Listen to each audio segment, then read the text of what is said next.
So in today's class, what I have taken in today's class, I'm going to deliver a lecture on Shakespeare sonnet number 29. जो Shakespeare का sonnet number 29 है उसको मैं explain करूंगा।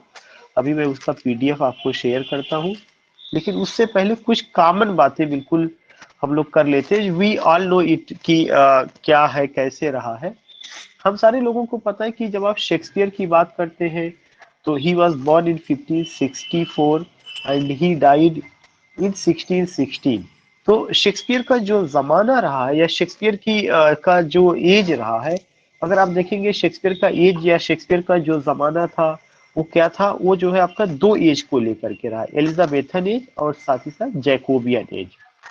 Elizabethan age 1558 से 1603 और जो जैकोबियन एज था वो 1603 से लेकर 1625 ईस्वी तक। इन्हीं दो एजेस के बीच में शेक्सपियर का जन्म, शेक्सपियर की मृत्यु और शेक्सपियर का work, this things we find.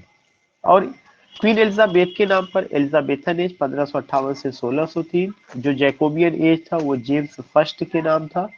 दोनों मीन्स एक जो राजा थे जेम्स फर्स्ट और जो एक रानी क्वीन एलिजाबेथ है, दोनों एक राजवंश से बिलोंग करती है जिसको स्टुअर्ट डायनेस्टी कहा जाता है। और यह जो एज था प्रॉस्पेरिटी का एज था, यह जो एज था ब्रदरहुड का एज था, कंटेंटमेंट का एज था। कंटेंटमेंट, लोग संतुष्ट थे, किसी तरह का कोई क्लैश नहीं था। और इंग्लिश जो पीपल थे, they believed in their kings, they believed in their queen, they were very loyal to queen Elizabeth. काफी कुछ इंग्लैंड का डेवलपमेंट होता है। तो इंग्लैंड का क्या डेवलपमेंट होता है उधर हम ना जा करके सीधे इस पे बात करेंगे कि उस समय का जो लिटरेचर है, लिटरेचर में अगर आप इंग्लिश लिटरेचर देखेंगे तो it flourished. The English land was cultivated bye whom? The English land was cultivated by uh, Edmund Spenser in the field of poetry, Francis Bacon in the field of prose, और drama में खुद William Shakespeare. और अगर आप देखेंगे कि एक और पोएट आते हैं जिनका नाम है सर फिलिप सिडनी। थोड़ा सा मैं उस समय की बात को लेके, already I know it very well कि आप इस सबसे वाकिफ, आपको पता है। उसके बाद एक और सिग्निफिकेंट पॉइंट आता है, वह सिग्निफिकेंट पॉइंट ये आता है कि आखिर जो सिलेबस में शेक्सपियर रखे गए हैं, फ्रांसिस बेकन आपको मैंने प्रोज में पढ़ाया था, आप स्टडीज इसी एलटी के सिलेबस में फ्रांसिस बेकन प्रोज और नावल वाला जो सेक्शन है वहां रखे गए, तो वो भी एलिजाबेथन एज से बिलोंग करते हैं। लेकिन जब आप शेक्सपियर की बात करते हैं तो ये जरूरी नहीं है कि मैं अब उनके फादर मदर या इस तरह की कोई बातें हो। हल्का सा आपको ये पता है कि फादर का नाम जॉन शेक्सपियर, मदर का नाम Mary Arden Shakespeare. Stratford upon Avon में जन्म हुआ था। 37 प्लेज लिखे हैं, 10 हिस्टोरिकल प्लेज लिखे हुए हैं और 154 सानेट रहा है। उनकी लॉन्ग नैरेटिव पोएम्स भी रही है, rape of Lucrece, Venus and Adonis. और क्रिस्टोफर मार्लो ने ये कहा जाता है कि he paved the way for Shakespeare. इतनी सारी बातें आती हैं। अब अगर आप ये देखेंगे कि जो क्लास है, शेक्सपियर इतने बड़े राइटर हैं कि you can't summarise the word, try to understand my word, you can't summarise Shakespeare within a lecture. और इस लेक्चर में I am not going to discuss Shakespeare as a dramatist या उनके age को लेकर के। My objective is only to tell you the beauty of his sonnet, वो भी सॉनेट नंबर 29। अब एक चीज ये होता है कि जब आप शेक्सपियर को लेते हैं तो थिएटर से जुड़े थे, उनके लाइफ में बारबेजस कंपनी ऑफ थिएटर, उसके अलावा आप ग्लोब थिएटर को देखते हैं। उन्होंने अपना शेयर लगाया था थिएटर में, काफी उनका नेम और फेम हुआ। He got popularity, he got name, fame, he got, you can say, world wide acclaimed poet या world wide acclaimed dramatist he was. अब सवाल ये उठता है कि जब आप शेक्सपियर को एज अ सोनेटियर बात करते हैं, उनका सोनेट 154 है जो 1609 ईस्वी में पब्लिश हुआ। किसके द्वारा? टॉमस थार्पे के द्वारा।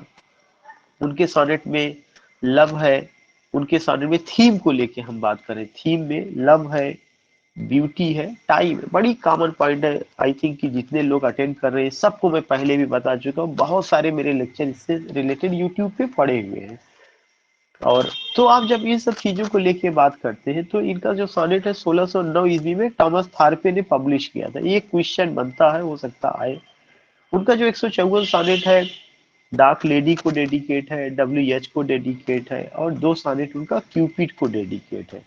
तो सॉनेट नंबर 1 से लेकर 126, फिर 127 से लेकर 152, फिर 53, 54, इस तरह से आप देखते हैं कि जिसको जिसको उन्होंने डेडिकेट किया हुआ है। लेकिन उनके सॉनेट में कॉन्सेप्ट ऑफ ब्यूटी है, उनके सॉनेट में आप देखेंगे कि एक बहुत important point role of time है, उनके सोनेट में लव की बात को लेकर के है। तो लव है, ब्यूटी है, रोल ऑफ टाइम है, और बहुत खूबसूरत ढंग से उन्होंने इमेजिन किया है एक सिचुएशन जो क्रिएट करते हैं। और अगर उनके सोनेट की स्ट्रक्चर को आप लेंगे तो उनका सोनेट 3 क्वार्टेंस और एक कपलेट में आता है। Quartet means 4 lines stanza, couplet means 2 lines stanza. तो 12 जो लाइन्स है सोनेट का वो क्वार्टेट में डिवाइड हो जाता है, 4 4 4 का 3 स्टैंजा बनता है, और एक आपका कपलेट में जाता है जो कि रिमेनिंग 2 लाइन्स होती है, जो सोनेट का कंक्लूडिंग लाइन्स होता है जिसमें वो चीजों को एक्सप्लेन करते हैं। यहाँ पे अगर मैं आपसे बात करूं या यहाँ पे अगर मैं आपसे डिस्कस करूं कि उनकी सोनेट्स में what do you see, what do you find, some basic points you see, some basic points you find: love, beauty, role of time, और साथ ही साथ उनके सोनेट में एक और चीज है, इमोशंस है, फीलिंग्स है, और आप कह सकते हैं unlocking of heart and soul है। तो ऐसा लगता है उन्होंने दिल खोल के लिखा हुआ है, पूरा जज्बातों का एक समुंदर उन्हें उड़ेल दिया है। Such a thing you find in his sonnet. इसके अलावा उनके सोनेट में जो हाईली रिदमिकल है, हाईली म्यूजिकल है, एलिट्रेटिव है, वेल डिजाइंड है, वेल डिजाइंड है, काफी कुछ एक ठहराव भी है जब आप उसमें पढ़ते हैं, देखते हैं। इतना बेसिक बातें थी जो मुझे डिस्कस करना है, और उनके सॉनेट से रिलेटेड मैं 2 या 3 वीडियो टीचमेंट ऐप का जो लिंक है उस पर मैं शेयर कर दूंगा। उसी लिंक को आपको टच करना है। टीचमेंट ऐप के जो रिकॉर्डेड वीडियोस है उसको आपको नहीं देखना, क्योंकि डेटा बहुत कंज्यूम होता है, जैसा जैसा कि कुछ लोगों ने मुझे बताया। और कल से ही मैंने अपने सारे लेक्चर उस पे जो है अपलोड, उसका लिंक मैंने शेयर करना शुरू किया। आपको केवल स्टडी मटेरियल पे जाना है, वहां पे आपको मिल गया होगा या मिल रहा होगा मुझे लगता है। आज भी मैं जितना पढ़ाया हूँ आज मैं पूरा अपलोड कर दूंगा वहां पर, केवल LT का सब्जेक्ट मैटर और कुछ नहीं, ओनली LT सिलेबस। तो मुझे लगता है कुछ लोगों ने देखा भी होगा कि कल मैंने किया हुआ था। May I know the response of anyone? Sir, this is Vinod Kumar. I have watched या videos of which are uploaded by you. Okay okay, study material पे जाके। Yes, yes. या ओके ओके, आज मैं पूरा नॉवेल जो drama मैंने पढ़ाया है जो आपके सिलेबस इससे रिलेटेड है और जो प्रोज वगैरह का वो मैं अपलोड कर दूंगा। या और कोई कुछ कहना चाह रहा है? खैर कोई बात नहीं है। Now I am going to share with you a PDF file, sonnet number 29।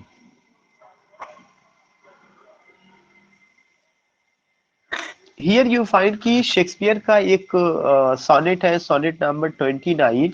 और अक्सर करके देखा गया है कि जो उनका सोनेट है, जो उसकी पहली लाइन है, वही पहली लाइन ही सोनेट की टाइटल होती है, या तो सोनेट नंबर के आधार पे या तो उसकी पहली लाइन ही उसकी टाइटल होती है। और हम सारे लोगों को पता है कि उनका जो सोनेट है वो कैसा है। उनका जो सोनेट है वो 40 लाइंस का, उसमें 40 लाइंस की चीजें हैं। या you come to know about what you come to know about की this particular sonnet in which you find what in which you find he tells about his beloved dark lady, he tells about WH, he tells about you can say Cupid, whatever, and you come to know कि love है, beauty है, time है, all these things you find. तो sonnet number जो 29 है, सबसे पहली line है कि when in disgrace with fortune and men's eyes. This particular sonnet you will come to know, पहली लाइन वो कहते हैं when in disgrace. We all know this particular word की grace और disgrace। आदमी की जीवन में एक ऐसा समय आता है, time comes when we either feel grace or disgrace. Everyone wants only grace, no one wants disgrace in his or her life. But you will come to know कि when in disgrace, जब एक अपयश का समय आया, जब एक बुरा दौर आया, when bad times comes in life, जब ऐसे ही शेक्सपियर के समय में एक बुरा समय उनको देखने को मिलता है, बैड टाइम्स उनकी लाइफ में आता है। When in disgrace with fortune and men's eyes. और डिसग्रेस कहाँ पे देखने को मिला? दो जगह देखने को मिला, फॉर्च्यून को देखने को मिला और मेंस आइज। फॉर्च्यून यहाँ पर क्या कर दिया गया? पर्सोनिफाइड कर दिया गया, क्योंकि फॉर्च्यून यू फाइंड ये पर्सोनिफिकेशन की फॉर्च्यून जो है ये एब्स्ट्रैक्ट है, लेकिन अगर फॉर्च्यून में डिसग्रेस देखने को मिल रहा है मतलब कि ही वॉज अनलकी। तो कुल मिलाकर के बहुत हिंदी में सिंपल वे में मैं बताना चाहता हूं कि उनको अपने जीवन में एक ऐसा दौर देखने को मिला जबकि उनका लक भी उनके साथ नहीं दे रहा था और लोगों की निगाहों से भी वो गिर गए थे। In a very simple word you will come to know time came in the life of William Shakespeare when he was not a lucky person, and even in the men's eyes he found that he lost his love from the eyes of men. So what I want to say, what I want to tell you, when you go with this particular sonnet, the first line you find what? You find disgrace. Disgrace in whose life? Disgrace in William Shakespeare's life. William Shakespeare find this disgrace where? In his fortune and men's eyes. कि men's eyes means what? कि men ultimately they were not giving any regard, they were not giving any respect, they were not giving any honor, they were not ready to welcome William Shakespeare. Time comes, तो ऐसा ही एक दौर Shakespeare के जीवन में आया। उस condition में उन्होंने क्या किया? I all alone, I all alone. What do you find here? Alliteration, all alone. Why do you find there is the repetition of L and there is the repetition of A? Then what he says? I all alone be weep my outcast state. मैं अकेला रोया। This particular word वो चाहते तो केवल Elon word भी use कर सकते थे, लेकिन ऑल को उन्होंने जो यूज किया है इम्फेसाइज करने के लिए किया हुआ है कि I all alone, there was no one to give his or him her company. I was alone and I wept my outcast state. क्यों रोया? Outcast state. What do you mean by outcast state? It refers to, outcast का मतलब होता है कि बाहर कर दिया जाना, एग्जाइल, निकाल दिया जाना। State condition. तो उन्होंने कहा कि ऐसा लगा कि जैसे मैं लोगों की निगाहों से उतर गया, मैं अनलकी पर्सन था, लोग मुझे अपने बीच बैठाना नहीं चाहते थे, अपना साथ लोग नहीं दे रहे थे, मैं अकेला पड़ गया। और इस कंडीशन में what? I don't have any choice, but I only wept. I only wept. So this particular word, I all alone. It's emphasizing. It's emphasizing. I all alone wept. It means that कि we weep. We weep. What does it indicate? It indicates कि एकदम एक सदमा सा लगा और मैं जो है क्या किया? I cried. I lamented. I just found that I was alone in this poor situation. No one was ready to help me.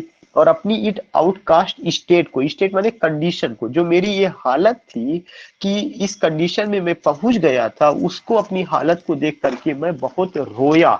तो ये पार्टिकुलर चीज क्या इंडिकेट करता है? This particular thing indicates that कि Shakespeare wept, Shakespeare cried, Shakespeare lamented because he was all alone. There was no one to help Shakespeare because he was an unlucky person. He lost love, he lost respect, he lost honor, he lost regard from men's eyes. He felt that he was alone and there was no one to help that man on this condition. This condition, he just uses the word outcast state to show the condition. And on this condition, he don't have any option but only one choice, that he wept all alone. Now line number third, and trouble deep heaven.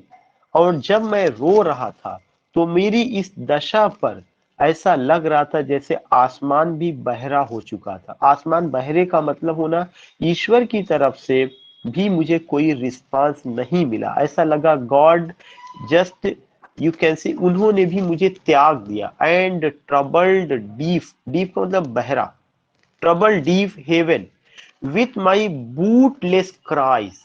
बूटलेस आधारहीन, boot word we know it very well, but bootless बगैर boot के, bootless cries, it means that there was no ground, So you will come to know in the third line, here you will find that, yeah, here you come to know that Shakespeare says, what does he says? He says that and trouble deep at this situation. When Shakespeare is lamenting, he didn't get any response from heaven. It seems that uh, he was in troublesome. He had what he had some problem, some you can say someone produced obstacle or hindrance in his life. And what happened that he was crying, he was praying, but he didn't get any response from anywhere, even from deep heaven. तो ये जो word है deep haven, ये बहुत important image पेश कर रही है। कौन सी इमेज पेश कर रही है?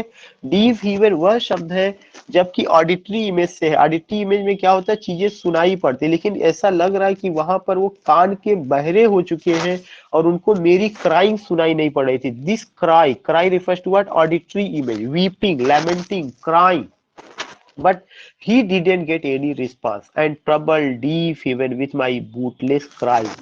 I look upon myself and curse my fate, and look upon myself.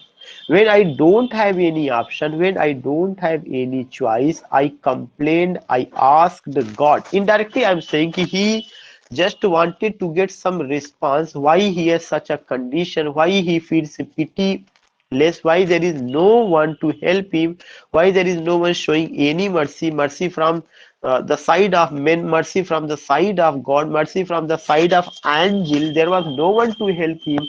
ऐसी कंडीशन में शेक्सपियर ने क्या किया? शेक्सपियर जो है फिर अपने हालात को देखते हैं, और क्या अपने हालात को देखते हैं? ये अपनी ओर देखते हैं। I look upon my self, मैंने खुद को देखा। एंड कर्स माई फेट, और अपने भाग्य को मैंने कोसा। फेट माने भाग्य। तो यहाँ पे अगर भाग्य को मैंने कोसा, it means that he feels that he was unlucky person, he was not a lucky one, and he told what he said that and curse my fate.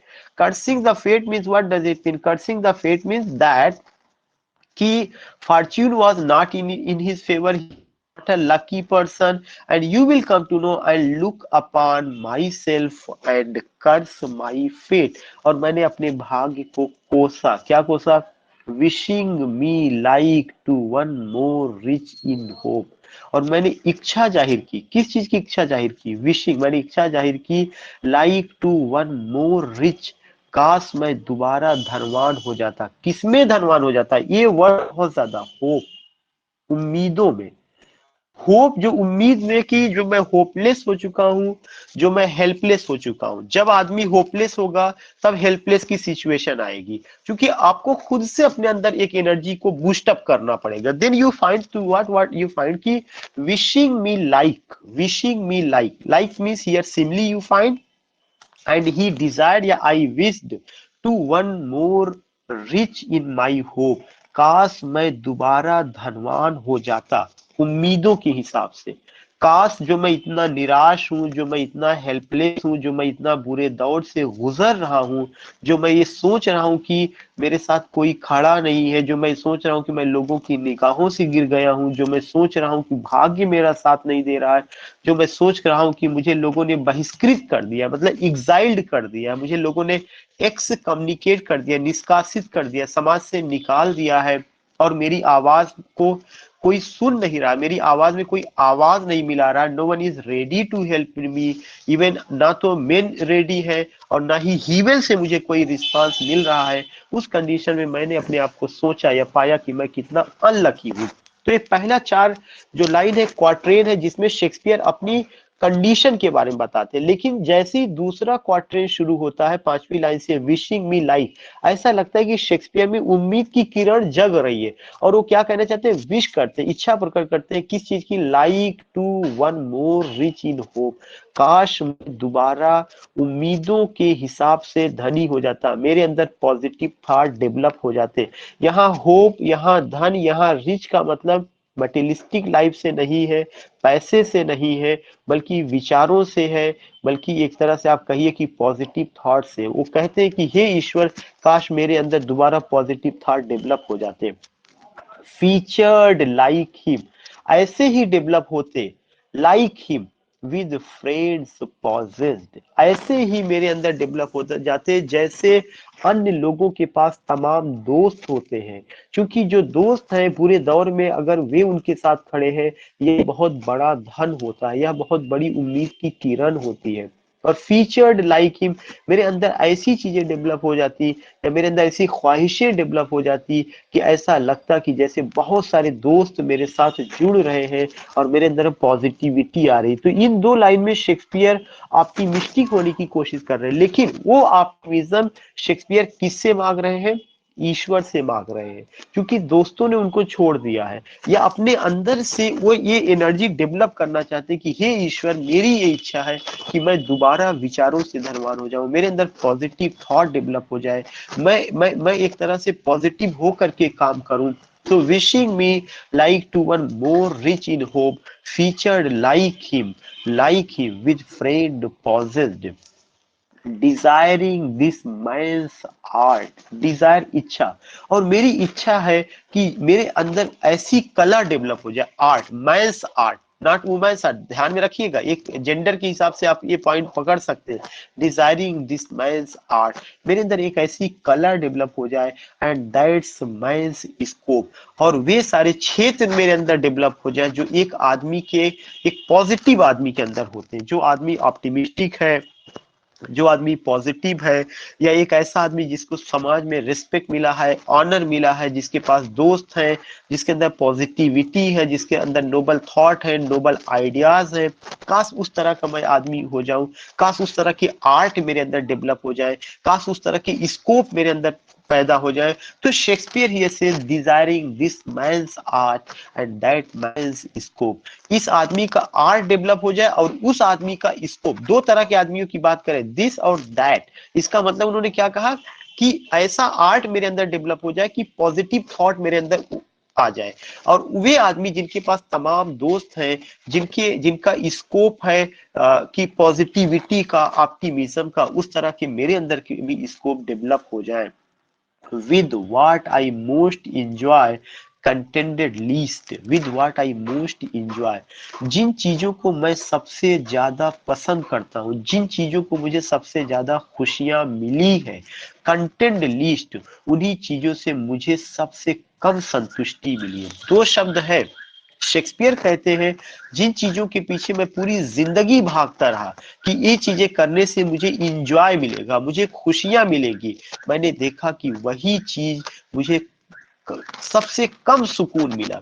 जैसे हम सारे लोगों की ख्वाहिश होती है जीवन में ये कर ले, नौकरी एक आदत मिल जाए, नौकरी मिलने के बाद मकान बन जाए, मकान बनने के बाद एक अच्छी लाइफ सेटल हो जाए, फैमिली हो जाए, फिर उसके बाद हमारी तमाम तरह के हम लोग भाग दौड़ करते हैं। लेकिन लास्ट में पता ये चलता है कि फादर के समय जब हम लोग छोटे थे, या फादर जब कमाते थे, जो हमारी स्कूल डेज थे, जो जीवन वहां पे हमने जिया, जो खुशियां वहां मिली, वो खुशियां कहीं और नहीं मिली है। देन आफ्टर मैरिज या एक सेटल्ड लाइफ का जो हम लोग इमेजिन करते ये चीजें होगा, वो चीजें लाई तो जिंदगी में खुशियां, we got enjoy, we got pleasure, but it didn't bring any content, इसने किसी तरह का संतुष्टि नहीं लाई, दीज थिंग्स वी फाइंड। तो यहाँ पे उन्होंने दिखाने की कोशिश की है कि he himself pursued so many things and he tried to get pleasure, he tried to pursue happiness, but you will come to know कि whatever he enjoyed, at last, yeah, in the end he got least content. That is a very interesting point. Yet in these thoughts, फिर कह रहे हैं कि इन विचारों में my self almost डिस्पाइजिंग, कह रहे कि इस तरह के जो थॉट्स अगर देखा जाए, यट इन दीज थॉट्स, जो मेरे अंदर विचार थे, माई सेल्फ, कम से कम, ऑलमोस्ट डिस्पाइजिंग, मैं ऐसा लगता था जैसे मैं घृणा करने लगा हूँ। येट इन दीज थॉट्स, ये जो विचार है, माई सेल्फ, मैं खुद, ऑलमोस्ट डिस्पाइजिंग, अपने आप से भी मैं घृणा करने लगा था, और जो मटेरियलिस्टिक चीजों में मैं इतना भाग रहा था, दौड़ रहा था, या चीजों को परसू करने की कोशिश कर रहा था, ऐसा लगता है कि आज मैं उन्हीं चीजों से डिस्पाइज करने लगा हूँ, डिटेस्ट करने लगा हूँ, घृणा करने लगा हूँ। Happily I think on the, जब मैं खुश होकर के सोचता हूँ तुम्हारे बारे में, एंड देन माई स्टेट, और जब मैं अपनी हालत के बारे में सोचता हूँ, दो चीजों के बारे में, हैप्पीली खुश होकर के, आई थिंक जब मैं सोचता हूँ, ऑन दी तुम्हारे बारे में, एंड देन माई स्टेट और जब मैं अपनी हालत के बारे में सोचता हूँ तो मुझे ऐसा लगता है like to the lark at break, कि अब मेरी कंडीशन वैसे ही है जैसे लार्क नाम की चिड़िया, लार्क एक बर्ड का नाम है, at break of day arising, जैसे दिन निकलने के समय, in the early morning as the sun rises, as the sun rises in the east, you will come to know. वो क्या कहते हैं कि जैसे ही सूरज की पहली किरण पड़ती है, लार्क नाम का जो बर्ड है दिन निकलने के साथ ही क्या करती है, फ्रॉम सलेन अर्थ, सलेन का मतलब ये होता है कि अनकॉन्शियस लेवल, या आप कह सकते हैं कि you you you just can say कि एक ऐसी हालत जो लेजीनेस वाली होती है, इनएक्टिव सिचुएशन, तो वो जो है क्या हुई, अलसाई जमीन को एक खुशी का संचार करती, it ports the melodious plot. तो here you find what you find that there is a lark bird, एक इमेज दी गई है, किसकी इमेज दी गई, लार्क बर्ड की, और वह लार्क बर्ड क्या करती है, दिन निकलने के साथ ही अलसाई पृथ्वी को, चूंकि पूरी पृथ्वी के लोग सोखते रहते हैं, उनके बीच वह खुशियों का संचार करती है, कैसे, सिंग्स हिम, मधुर गीत को गा करके, हिम्न का मतलब होता है भजन, एक ऐसा गीत या संगीत जो ईश्वर की प्रशंसा में गाया जाता है, लेकिन यहाँ पर दुनिया के लोगों को जगाने के लिए it ports the melodious plot, और यह भजन कहाँ से आता है, एट हीवेंस गेट, ऐसा लगता है जैसे यह जो है कहाँ से आ रहा है, यह आसमां से आ रहा है। सो यू फाइंड दैट कि that lark bird sings hymns at heaven's gate, वह ईश्वर के गेट पर, ईश्वर के गेट का मतलब दिन जैसे ही निकलता है, तो दिन का निकलना, एक पूरे उस दिन का खुलना हुआ, तो वह हीवेंस गेट पर ऐसा लगता है कि वह लोगों को मधुर गीत सुनाती है और लोगों की अलसाई जिंदगी में ऊर्जा का संचार करती है। You find these particular thing. Now in the concluding lines he says, far thy sweet love remembered such wealth bring, far thy sweet love, जो तुम्हारा स्वीट लव है, रिमेम्बर्ड मैं इसे याद करता हूँ, सच वेल्थ ब्रिंग्स, इसने मुझको ऐसा धन दे दिया है, इसने मुझको ऐसी संपदा दे दी है, that then I scorn to change my state with kings, मुझे इतना खुशियां इससे मिल गई है कि मैं इस खुशी को किसी राजा के ना राज्य से बदलना चाहूंगा, ना ही किसी राजा के धन या संपदा से बदलना चाहूंगा। For thy sweet love, this particular thy sweet love remembered such well. Here refers to what, bird lark. Bird जो lark है, it poured the melodious plot, and this bird ultimately what it gave positive thought to whom, to William Shakespeare. और वो कहते हैं यह जो मेरे अंदर पॉजिटिविटी आई है, यह जो मेरे अंदर जो है एक तरह से कॉन्फिडेंस डेवलप हुआ है, जो मेरे अंदर एनर्जी बूस्ट हुई है, जो मेरी पर्सनालिटी में निखार आया हुआ है, यह ऐसा है, यह उस तरह से धन के समान है। For thy sweet love remembered such wealth brings, ऐसा धन मैंने अपनी जिंदगी में पाया, that then I scorn, कि मैं घृणा करता हूँ, scorn माने hate, to change, कि मैं इस धन को किसी दूसरी चीज से बदलूं, किससे बदलूं, माई स्टेट विद किंग्स, आज मेरी कंडीशन किसी राजा से कम नहीं है, लेकिन मैं अपने स्टेट को राजा के धन से, राजा के राज्य से बदलूं, it's not possible. So So what does he say? He here says that he got what? He got wealth, he got name, he got fame, he got respect, he not got, regained anyhow. और क्या क्यों ऐसा उन्होंने किया? Because an epitome of what? And you can say कि एक तरह से पूरा एपिटोम रहा है नॉल आपका पॉजिटिविटी का, होप का, एंड यू कैन से कि he found the fountain head of optimism, fountain head of positive thought, and he says that कि only as I heard the beautiful the melodious plot of the bird lark, which ultimately sings in early morning when the sun rises, and unconscious people who are living on the earth, they got energy, they come with positive thought, that particular wealth I felt in my life, and it brought what, it brought these things, are these things. So you will come to know.